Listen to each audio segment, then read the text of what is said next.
One thing that's unique to what you do, and I'm ex-military, so I have some reference to that.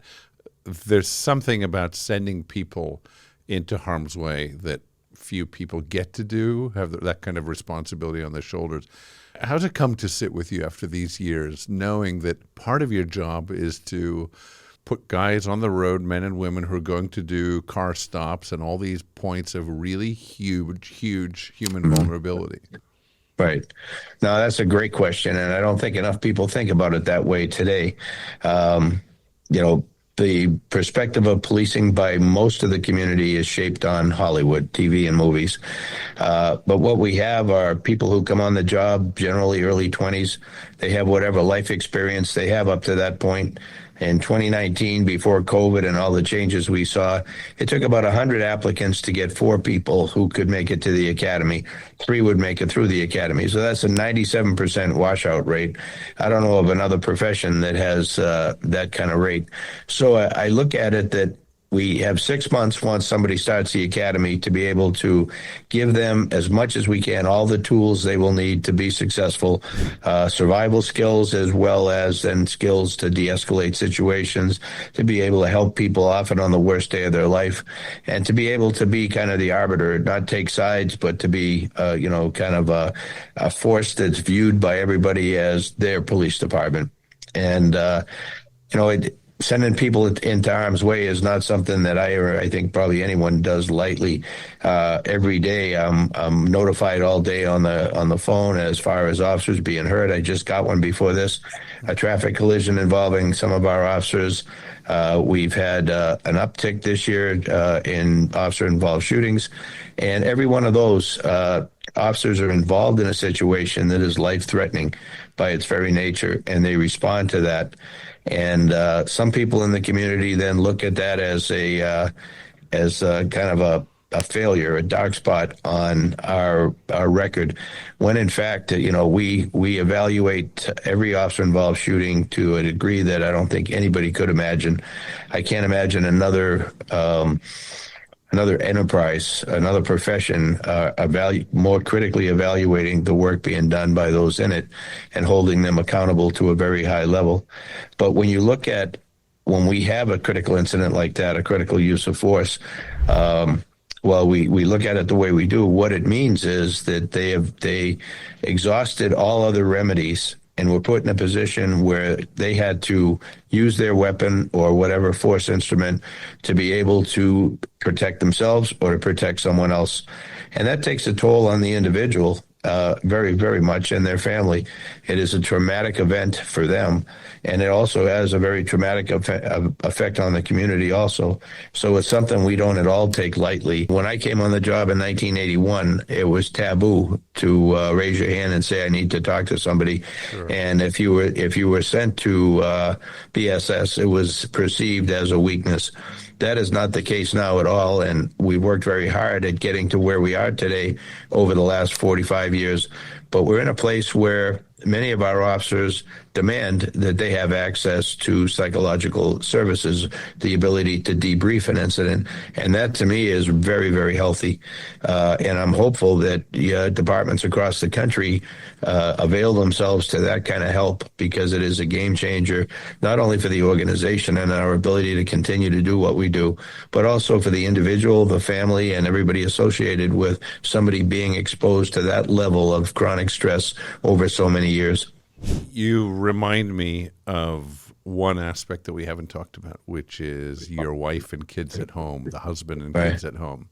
Is there support within LAPD for the spouse and for the family? Yeah, we do. We have a family support group that focuses primarily on those who have lost their lives while on duty or in the performance of their duty.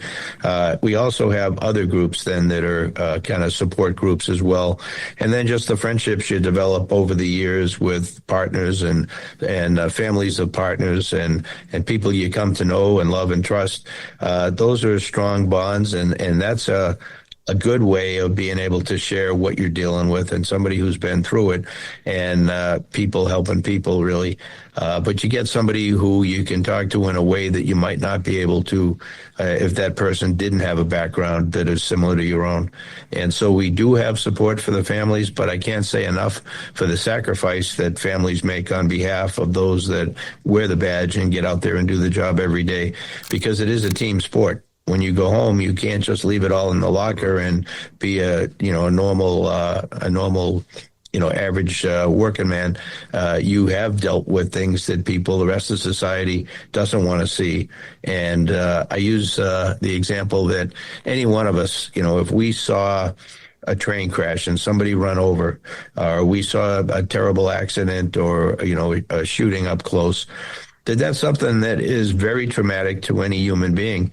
And many people would have nightmares, and they wouldn't sleep, and they'd have to get counseling, and that is, half a watch for an officer out in the field.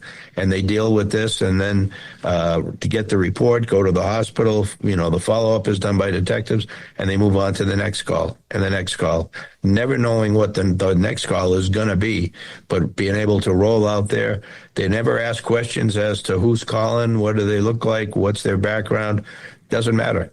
They get out there, they roll on the call, and they help whoever needs help, and they do it over and over again. And you can imagine how many times in the course of a 30, 35-year career. And so we need to, as a society, to do a better job in helping our first responders, being able to, deal and mitigate some of that chronic stress that they carry around. How does a society, let's say you're given all the abilities and the funds to do it, how do we address homelessness in LA effectively? Yeah, I think you need to have case managers, sufficient number of them, and a sufficient number of available resources for housing, for addiction issues, addressing those issues, mental health issues, dealing with people who are living with a variety of dysfunctions in their family, maybe through no fault of their own, but, they're all different. So to try and address or deal with the homeless problem as a collective, I think we're not going to be successful.